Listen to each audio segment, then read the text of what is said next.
Intertextual Cardboard Experience. Hello and welcome to Intertextual Cardboard Experience.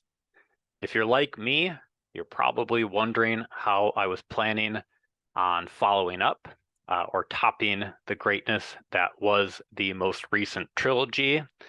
And here I am, still wondering, and alas, am just stuck by myself.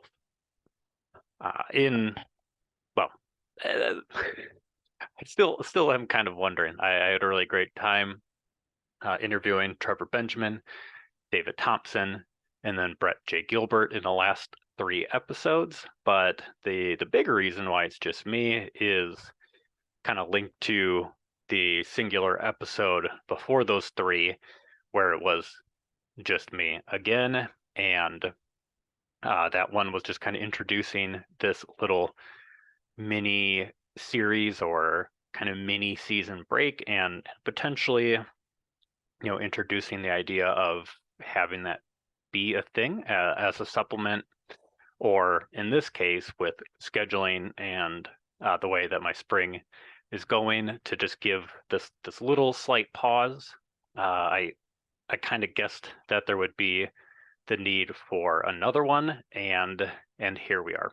Hopefully can make it into June and kind of get back to normal. I think that's going to be the plan. And honestly, a lot of this episode is going to be thinking about some of the planned conversations and thoughts, and maybe not even necessarily planned conversations, but how some of the thoughts that I am having, I want to, continue to get different guests on it and talk about some of these things, even if it's not necessarily in the works like some of these other ones are. But yeah, so it's me, and this one actually has kind of two focuses, and hopefully by not necessarily even deep diving a board game today, board games will be brought up. It is still a podcast about board games. It will actually be a little bit more brief. I feel like whenever it's just me, I do promise brevity, but have kind of struck out on that promise. So we'll see if this can happen today. Future spoiler me, believe it or not, the brevity was not necessarily realized. Additionally, found out that the phrase for the episode must have been, just kind of was kept saying it. That's where my mind was, you know. But all that said, a lot of my goals for this episode were realized. Just some explorations and questions that I was thinking about just kind of surfaced, and I'm looking forward to them existing in other ways in the future too. Before getting to those couple of topics, though, just a real quick request for any type of support. So, number one bit of support is just you listening to me, spending your time here. Obviously, if you were able to recommend this to friends, you enjoy it. Anybody in your life who you think might like some of the interviews that have happened, and based on your trust in me, knowing that there are going to be many more great ones to come, like that would, that's the ultimate support. Any sort of comments, positive comments, or ratings on Spotify, Apple Podcast, wherever you listen, that's going to help as well. And honestly, kind of once getting into summer, once kind of shedding some of the craziness that the last few months have brought on, I know that there's now like YouTube podcast replacing Google podcasts, and that seems to be a thing that they're trying. So I'll see what I can do to keep kind of promoting this too. But I feel like word of mouth and people just kind of seeing the guests that have been on have been helping the listenership grow, and that makes me happy. So that's really appreciated. Final bit of support was something that I mentioned last time, and that was the buy me a coffee site thing. That's kind of linked on every episode, but I'm not really going to bring it up every episode. I'm not going to have a nice chat with a guest and be like, oh, hey, hope you enjoyed that. Please check out this link. But it's always in the bottom of the show notes. So if you don't take a look at the show notes, I spend some time to try to make those entertaining. I think some succeed more than others, but nonetheless, there's just good information in the show notes, and there are links to information about all the guests and any type of contact for me, which actually brings me to the final bit of support. I said that the last one was the last one, but this one actually is, and this one is going to be linked to the giveaway today. So hey, stick around toward the end, and you'll hear about the giveaway. But that is just my general feedback form. People have filled out in the past, primarily for the first giveaway for the 2023 wrap-up type of episode. But this one is a little bit different. It's for a singular game, and maybe it's going to be something that I'll integrate more, especially if I start doing these episodes more. And if you don't like them, you can actually just say I don't like them. But if I do these more in the future after kind of this mini break, they're hopefully going to be for the sake of exploring some of these topics in quicker ways, just kind of on my own, or drumming up thoughts so I can kind of voice my internal monologue and get it out there and be like, oh, okay, yeah, this would actually be like a really cool person to talk to based on these thoughts. But it hopefully after this chunk would only be used as an in between. So the bi-weekly schedule of regular guests would still be the same. That is still going to be the goal. And like I said, looking forward to some of the ones that will be coming. And I know that there will be more after that, of course. So, okay. Thanks for listening in general, obviously, and any other things that you do there are greatly appreciated. So the couple of topics of what I'm going to talk about, or more so introduce, are these ideas of balance and following greatness. So the episode's title, I mean, you clicked on it before you got to this, is Balance and Following Greatness, or the sequel that is Hades 2. So I will have a brief dive into that video game, which is following up potentially my favorite video game of all time, which, thinking about the idea of roguelite, roguelike games could be an interesting exploration in the future. I know that now the Slay the Spire board game is pretty hot, and obviously that video game is turbo popular. So maybe that's an idea for the future. And again, this episode is really just going to be bringing up some potential ones and some things that I know kind of will happen too, or some things that I will make happen because it's a show that I set up. So balance and following greatness. So balance is a topic that has been brought up a little bit, and primarily that was discussed in the episode with Liz Davidson, part of that professional development PD podcast discussion, PDPD forum. And, my thought and my asking of Liz was in regards to all the work that Liz is doing in teaching board game design, podcast YouTube channel, and editing and oversight for Chip Theory and life and other things that I know that I'm missing. now because that episode was a bit back. So some of my questions were geared towards this idea of like balancing all those different things. So I'm kind of going to be talking about that idea of like life balance at the end of these topics, but just want to talk about some of my thoughts about balance in board games, and these ones are aren't even the most concrete. They're like, well, why are you talking about them? But it's also interesting that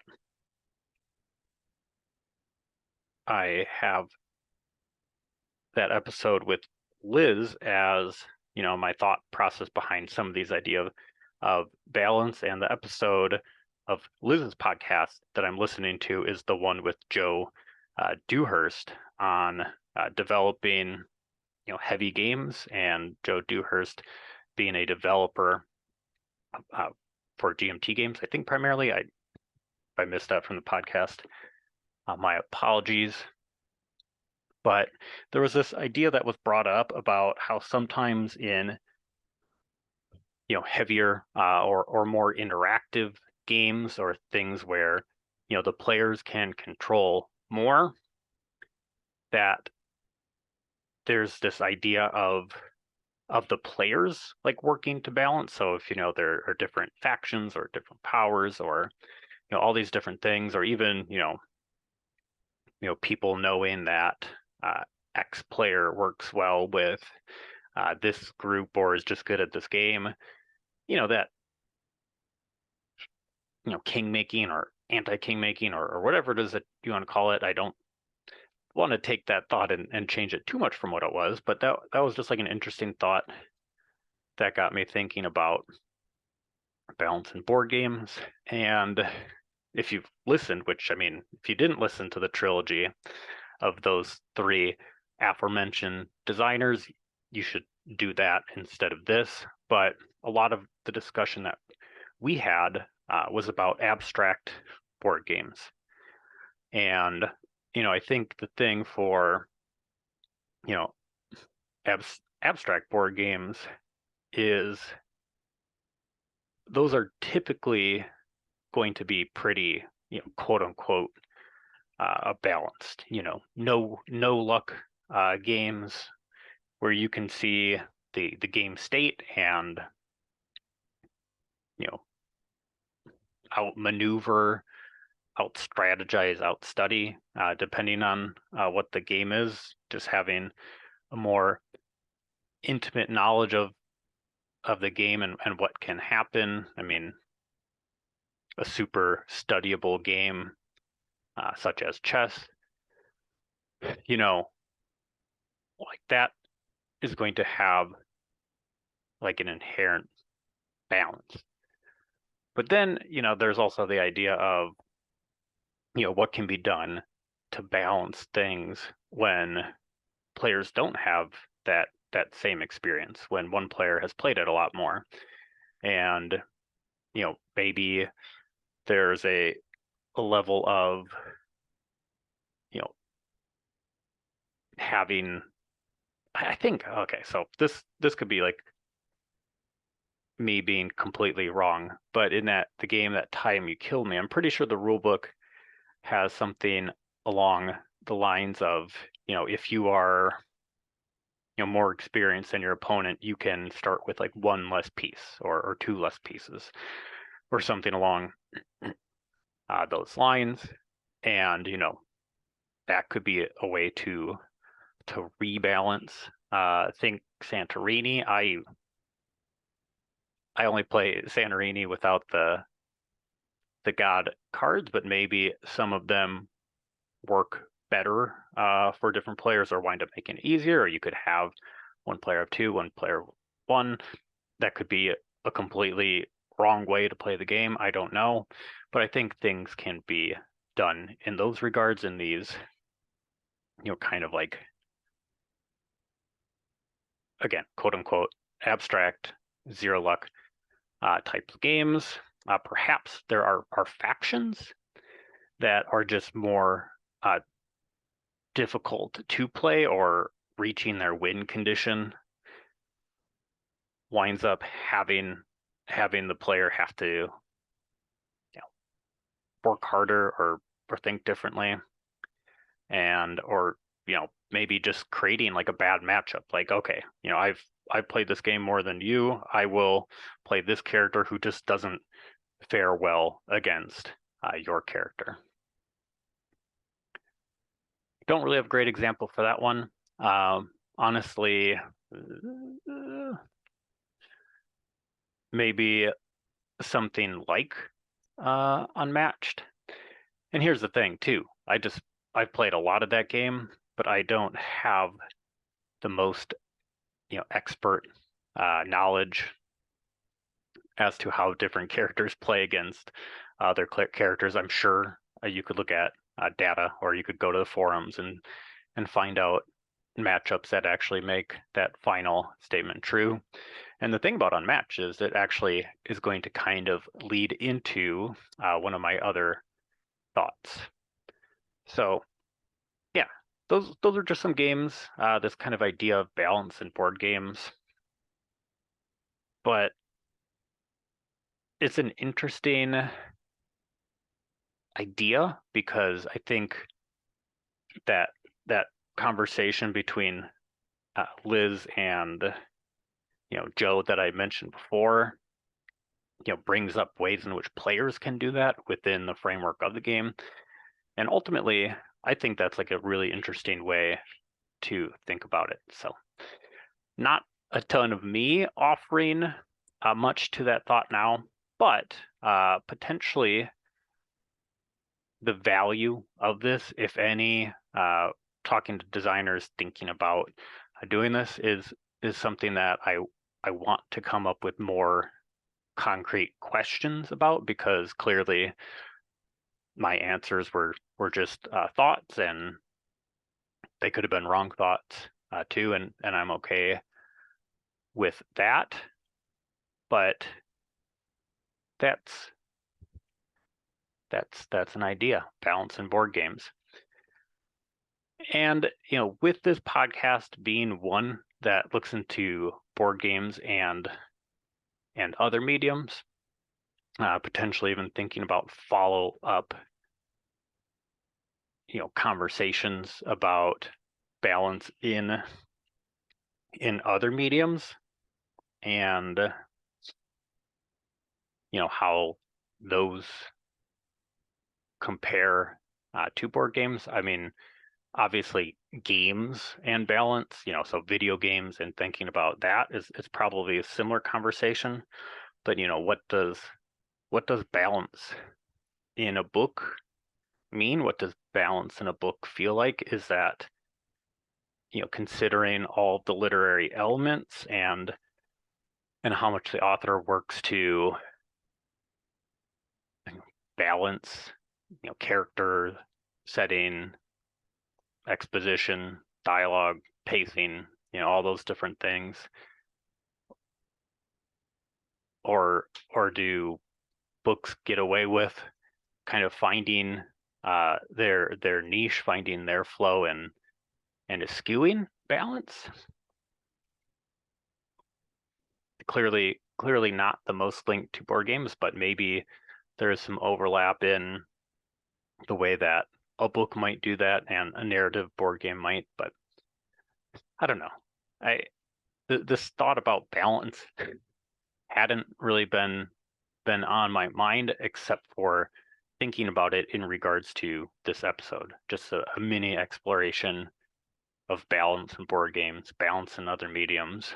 What sort of questions can I make about this for future episodes, and have people respond in ways that are going to be, I know, really interesting, because everybody that I've talked to has come up with like nothing but the best responses and ideas, presentation of more questions and explorations based on what we talked about. So that's an exciting thing for me. So the final thing that I kind of wanted to talk about, and this was just for me to be able to chat about some of the things that I'm trying to get done, trying to work on, trying to see, watch, play, kind of answering my penultimate question. Text on my mind is like balance in life. So this segment isn't be like, hey, I'm just so busy that I'm not doing anything, because obviously some communication and setting up interviews and making that happen has fallen off at times and behind, and I kind of knew that was going to happen. So this isn't just a complaint. I knew that other things that I want to do and get done, like, just weren't going to happen, and that's kind of the way it is. But I guess my work life balance for the past couple fewish months, I don't know, just hasn't necessarily been what I strive for or what I want. But it is kind of what it is, and I'm very excited, like I said, to like restore that balance very soon, because I know it's going to happen. And honestly, all things are all good. Very happy with where the podcast is. Very happy with that last trilogy. Very happy for what's to come. But just kind of wanted to chat about what I've been reading, watching, playing, etc. So we'll start with the reading, and this is the last book that I finished. So I'll just kind of talk about that one. The most is one that I kind of had to read because I was teaching it and I had never taught this novel before, and that is Sylvia Plath's The Bell Jar. And as you can kind of see, like speechless in the best ways possible. So Plath, being known for being a pretty prolific poet for a good stretch of time, you see that poetry immediately. The first couple pages, well, maybe in first couple paragraphs of the book, and the way that poetry is balanced and changes with tone. A lot of very heavy themes that I can't I can't work to unpack now. I mean, I could, but that would be a whole episode or multiple episodes. And some of the things that I said are going to happen, I don't think that's going to happen at this point in time. If anybody in the board game field wants to chat about that, I will be all for that for sure. But the way that it has these serious ideas, the way it has this biting social commentary, the way it has humor mixed in, it does so many things that I like when I read a book, and honestly, just one of the better things that I've read ever. I haven't made a top novels list in some time, but this kind of just hits in that upper tier of what it is that I like in a book. So, hey, if you never read it, give it a go. There are elements of it, kind of the ones linked to like what I said, difficult content and things, but those are all talk discussions about mental health. Those are things that like need to happen, and I think books are a way for us to converse with that, one-on-one, us with a text, with other people when we're chatting about a text. So highest recommend for The Bell Jar and what I read. So in the like having that be like a necessity, well, technically I could have maybe chose to not like undertake that and teach something that I already taught, but I wanted to, and I'm really, really glad that I did. But yes, so that is the most recent book that I finished, maybe like a week and a half ago. But I'm kind of back to reading some of the other choice books, and we'll maybe talk about those in the future too. Movies. I probably talk about. I know I talked about this in the yearly wrap up, but I love movies. I usually try to watch a bunch. I even, speaking of, contemplating balance in the things I'm doing, log my plays on Board Game Geek. I log my reading on Goodreads, but I'd never used Letterboxd. I don't know if I mentioned that I was going to try, but has it's good and it's bad. So it's good because now I can check like, hey, these are the movies that I watched. The bad was the last things that I watched were in March. So April, nothing. May so far, nothing. And looking to change that. But the last 3 movies that I watched were all really good in different ways. Not going to talk a ton about them. Watched, I think the most recent one that I watched at the end of March was The Holdovers. I think it received a good amount of acclaim last year, and rightfully so. Kind of has, interestingly, speaking of connections, I think a lot of people have compared the feel of, the Bell Jar to Catcher in the Rye. I can see some of that, but I also feel a little bit of, Catcher in the Rye in The Holdovers too. A bit. I mean, obviously the time period lends itself to that, but some of the subject matter and plot and school and roaming link to that too. So I hadn't really thought about it, or maybe I did and forgot that I thought about it, but interesting link nonetheless. Gets a recommend. Uh, a board game link here in the Dungeons and Dragons movie. I mean, I'd heard a lot of good things, so I think what I wound up expecting from it is what I got, and that was good. It was the kind of like the goofiness and the characters and everything was what I expected. Obviously, unexpected things happen. I don't think I had the plot had any idea what the plot was going to be about before getting into it, but yeah, everything that people said about it, I could echo, and they could say it better than me. So a nice, obviously, a lot of board games have come from that Dungeons and Dragons world. The RPG itself exists, and so does this movie. And I think it's one that, if you have any interest in whatsoever, you should check that out too. And the one that feels like I watched the most recently, but it was technically the one that I watched, well, the least recently out of these 3, is Dune 2. And speaking of things that I would want to talk about, Dune, the Dune universe in a little more depth could be a thing.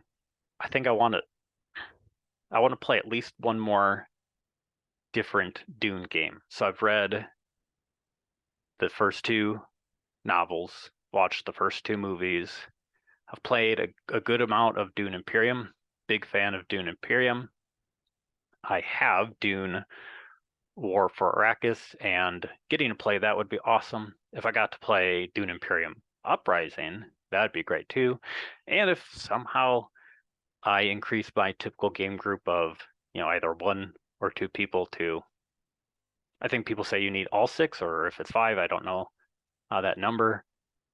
If I get to that point and those people are playing Dune, well, I could talk about that as well, but let's just stick to like Uprising and War for Arrakis as ones that actually have some feasibility to them. So yeah, I that movie was cool.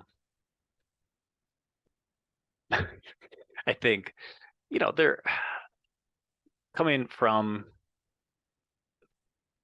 the book to that. I think a lot of the choices that they made in terms of inclusions, exclusions, tweaks, pacing, make sense for the sake of the movie. Some of them still kind of felt weird, but I don't know. I really wanted to see that again in theaters, and I honestly, at this point in time, I presume it might be because due to its blockbuster success. So we will see if that happens. Otherwise, I'll definitely watch it again.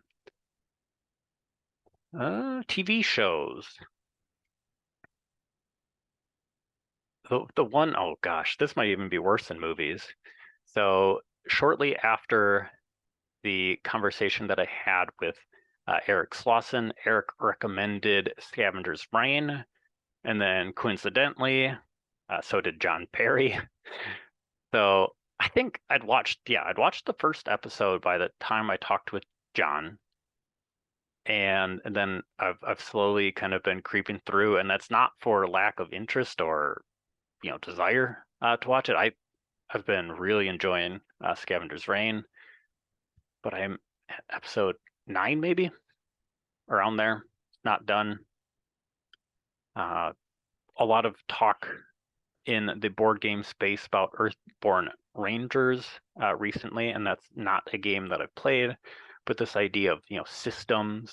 John actually talked about board games and systems. It seems like Earthborn Rangers has an interesting system, and obviously that's kind of what's going on in the world of Scavenger's Reign.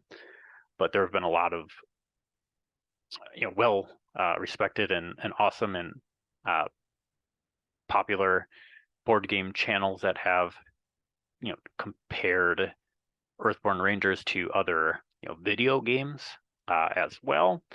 And some of those I have played, some of those I haven't, but that'd be an interesting exploration in the future, or even kind of like going to that idea of systems and board games, as John mentioned, in some capacity. But nonetheless, that is that for that. Oh, and board games. So real life board game play hasn't been the best. My solo plays have been pretty few and far between. A lot of smaller games get to bust out mini puzzles, mini button shy games, and the one that I honestly will grab if I just want to break from screens and have like 5 minutes is Food Chain Island.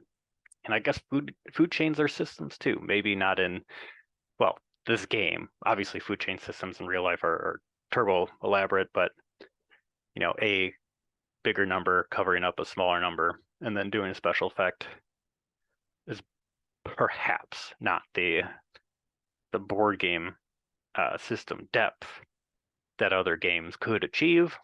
But I like that one. Yeah, like I said, it's even quicker than something like Sprawlopolis or Rove, and those are a lot of the games that I will kind of gravitate towards with a touch of time, not a bunch of time, just a touch. And yeah, so Food Chain Island has been a solo play. Been able to play a couple things with my wife, and the most recent one was very very recent, was Sky Team. So finally got to enjoy the highly lauded and regarded 2-player only co-op game. And typically we don't play a ton of co-op stuff. I think technically 4 games total, including a Sky Team now, and that's one that she greatly enjoyed. Yeah, like it was tense. It was, I think other people have mentioned this, but when you're getting the other radioing the other airplanes out of your space, it definitely just feels like you're like shooting them down, which is an entirely different thing than what's happening. But it's a good. I think in terms of this uh, episode, and coincidentally, it's just like a really good balancing act. You have to, well, make sure your planes come in level. You have to allocate, well, 2 dice to the mandatory spots on every single turn, and then the rest you are, dropping landing gear, increasing brakes, things like that, and also getting your speed in range so you can continue descending at the rate that you want to. That goes along with the game's timer, which is the rounds. And yeah, I have, well, initially when once we were done, my wife said that she was a regular Sully Sullivan, then just changed it to I'm a regular Tom Hanks. And that, oh my gosh, I honestly have never even seen that movie. And for some reason, I was thinking that that Sully movie was the one that had potentially some issues in the portrayal, but then I was thinking it was actually the Captain Phillips, if I'm not mistaken. I don't know, maybe it's both. So nonetheless, uh, here, 1 second. I'm just gonna get a pause. But yeah, I mean, it seems like the plot of Sully has a little bit to do with the landing itself, but then a lot of the life of Captain Chelsea Sullenberger afterwards, and kind of dealing with the trauma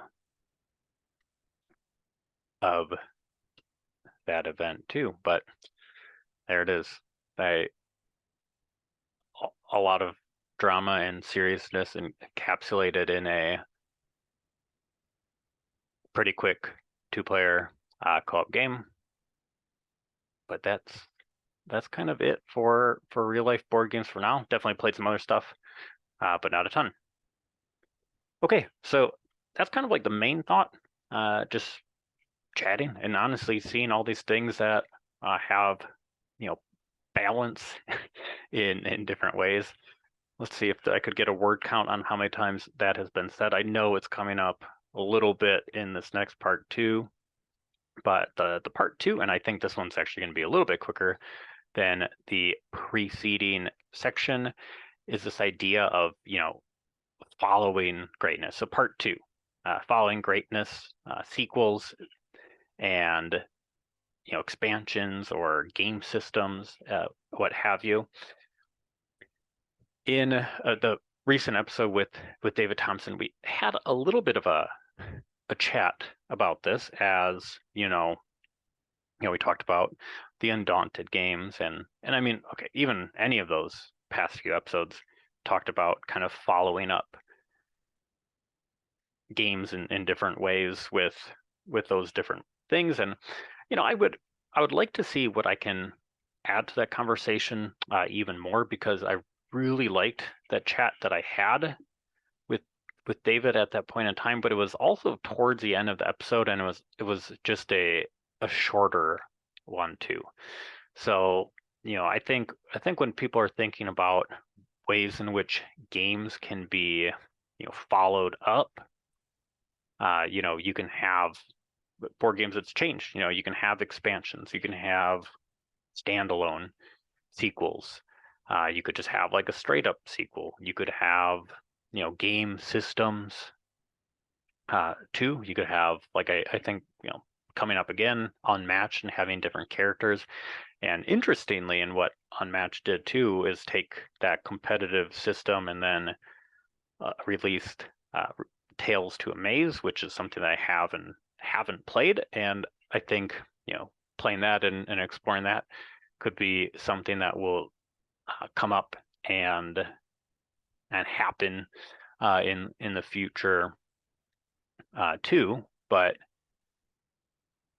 there are expansions that will be the quote unquote more stuff ones. There will be uh, expansions that give you like different systems, different boards, all sorts of like different stuff. But I think it's an interesting thing to ponder. So like right now, I'm just kind of bringing up some of the different ways in which games do it, and I hope to take a previous conversation, part of a conversation that I had, and then also just see how that can come up in different ways in the future too.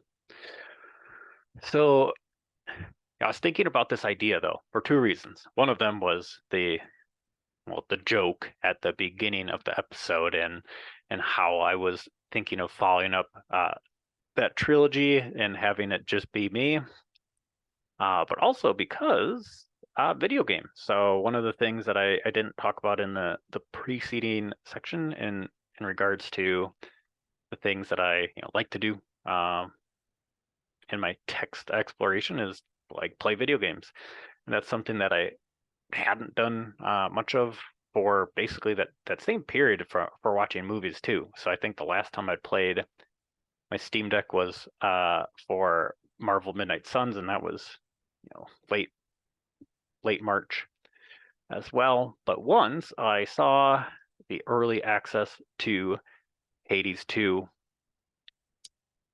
release, had to buy it, had to carve out a little bit of time. So I've had a whole grand 2 hours with the game about now. So these thoughts are very very early, and I'm not a board game critic, and I'm definitely not a video game critic either. So just kind of thinking about systems of the game a little bit. So right now I'm looking at my computer's desktop background, and I moved the little logos for Hades and Hades 2 right next to each other. And I don't know, I think if I look really close at them, I think some of the shading and all that for the first one just looks better. But nonetheless, they look nearly identical. It's the skull and all that, and just different coloration for the first one and the second one, and a little bit different design. So as a target audience, you would have to assume that people who immediately jumped into wanting the early access and play Hades 2 are people that enjoyed Hades 1. I think different games will try to potentially reinvent themselves in different ways, or appeal to different people in different ways. But I think that if you have success for doing something that is, in my opinion, very unique and well done in what is Hades, and taking that roguelite formula to work on that storytelling and kind of like drip feed certain elements, make light of the storytelling way, and just like make jokes and have it make sense that you constantly are dying and leveling up and getting stronger in order to like achieve your goals. There are different character relationships that you are pursuing, or trying to figure out these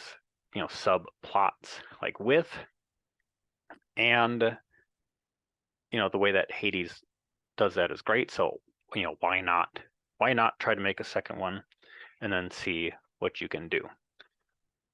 So here's the deal. When it comes to Hades 2, like a lot of that same magic definitely has rushed back to me almost immediately. There are some, ideas of systems and like unknowns and potential complexities or currencies that, don't get me wrong. I mean, I don't play, heavy strategy games on the computer, so people might look at like what you're doing and be like, okay, this is pretty straightforward. I played speaking of rogue light or low light games, played quite a bit of Rogue Legacy 2, and I oof, I think the way that you can, build your stats and consider your armor and all that other stuff that's going on there is way more than Hades was, and definitely more than what uh Hades 2 is doing as well. But I guess needless to say, I don't think I succeeded in that aspect of the game because I just wanted to do my runs, but figured out bits and pieces and made some relatively sensible choices. But I don't want to spoil too much of this game either. But I think in consideration of like sequels and systems and what Hades 2 is doing in like slowly having, like I said, that initial rush of magic for me was there, but in kind of slowly having some of these other things that I would feel that they know the consumer is expecting, the player, I don't even want to say consumer, the player is expecting for a second go around, but almost like withholding them to a degree and potentially withholding them by, adding different elements in there too, without, having played the game long enough to see, if those things actually manifest, I think is pretty brilliant. Um, you know, I talked about the different ways in which, board game sequels can be a thing, and I mean, I've played more video games in my life than I have board games, and I probably don't really play a ton of sequely things, but when I was young, I played some sports games, and those are honestly, kind of like the more stuff, where you just get new rosters, same formula, one tweak, wash, rinse, repeat. That is what it is. I haven't played enough of the COD games to know if there was any worthwhile elements in going from 1 to 2 to 3 to 4. I'm sure people had their favorites, but I was getting to a point with this one, I think, or I promise. But I feel like the way that I'm thinking about sequels now is definitely more through the lens of like board games, and my willingness to kind of go all in on or get expansion packs for games that I haven't even necessarily played a ton of, just to kind of see what they do. Probably not the best idea.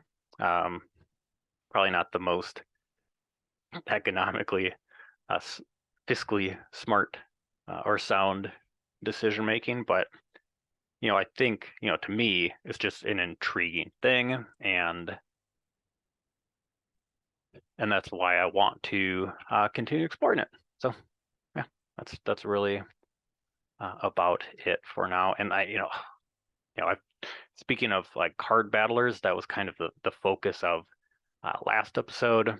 I think this works well for that. Not necessarily being like a Magic player myself, but seeing some of these like dueling games and having different characters coming in and different decks and all that is probably something that I'm going to think about and be talking about more in the future. Okay, so Honestly, don't even know what time I started this at, but we are about to wrap up. So hopefully that wasn't terribly long. The only other things to talk about at this point in time are the one other thing to throw into the mix and hopefully, well, see in the future is art. Hobby wise, I want to work on creating more. Like for myself, I want to write more. Want to work on some game design stuff more. Just want to create and just do all the other things that I enjoy doing in media and text consumption. But I've also had this desire to just be a little bit more physically like artistic, and that's something that I've been wanting to explore, and the timing is nice because at least a guest coming up soon will be somebody that works directly in art. And I know that I had the episode with Bridget in Delicato, and Bridget does art and graphic design, primarily graphic design. So that was the focus of that conversation. But this upcoming conversation or conversations will be more from the board game art lens, but also just kind of like getting to my own stuff in the future. I am looking forward to like seeing if I can pick up watercolor or some other medium within that physical art space. So I'm very excited for all of that. And the final thing has got to be the giveaway. So we'll call this section VOD Offloading Lightly Played Games, or VOLP, where the G is silent. I think that's how I'll say it. VOLP, where the G is silent all the time. VOD Offloading Lightly Played Games. This one, maybe a reason that it is leaving the collection is due to a box cover that is, well, it's actually not even that bad. It's different. So that's not why it's leaving. The game is Botanic, 2-player only game. I am currently actually playing it on Board Game Arena, which I guess is kind of the reason that this is getting offloaded. Playing this game with Eric from Board Game Dojo. Eric was on the show for it. Let me grab that episode. That was episode 13, but we've actually, well, before that episode, we had started playing some games asynchronously on Board Game Arena, and we just played a first live game of Innovation, which was something that we talked about a bit. And if we want to throw the idea of the game that is Innovation into the topics of balance and even reiteration, hey, that one fits in really well too, because that game is so all over the place that it kind of has to be balanced in different ways, and a lot of that is through its just straight up zaniness. But I'll throw this on the record. I lost at the very least the most recent asynchronous game. It might be 2 in a row. I don't think it's 3 in a row, but pretty sure 2 asynchronous losses in a row, and a very drawn out age 11 cards running out with a bunch of things getting junked because we played the kind of newest edition or the alpha, I guess. Can you talk about alpha games? I don't know. It is what it is version on Board Game Arena, and it was, I don't know, it was a great time, and I lost. So I lost that one too. But we are playing a game. This is back to the giveaway. We were playing Botanic asynchronously online, and that's probably where I'm going to be playing it, because the game wasn't one that landed well with my wife, and with a bunch of games to play, no point in really keeping that around. So if you are interested, there is actually a third version of the feedback form that I mentioned at the beginning of the episode. And with that, there's a question on it just saying, hey, I'm interested in this game. Let's say, I don't know, a couple weeks from this episode airing. So hopefully by the time the next episode is out is when I will pick a winner and be in communication via email about that. But the feedback form is just very beneficial for me too, so I'd really appreciate that. So, okay, like I said, I didn't look at the time, but I definitely know that my promise, or not promise, but hope for a relatively brief rambling session was actually brief, and I don't know if I achieved as such. But until later, when you are hopefully hearing about some of the topics that were being introduced today, with feedback from other people that aren't me, a lot of things that I think are going to be really fun conversations, and a lot of things that I want to just talk about, link to that, or have offshoots, or like I said, a Dune episode, or this episode, or that episode. And yeah, I don't know. I'm kind of like overwhelmed, but also overwhelmed with like a happiness and a bit of opportunity. So thank you for enduring that feeling, and just thanks for always being a listener. And I hope that you're all doing well. So thank you. Intertextual Cardboard Experience, the most balanced podcast about board games and any other text that they connect to. Thank you so much for choosing to spend your time here. Any further support, such as sharing the show with friends, following the page's socials in the episode description, writing a review, filling out the feedback form, or doing anything else you can think of is greatly appreciated. Keep playing, watching, reading, listening, experiencing.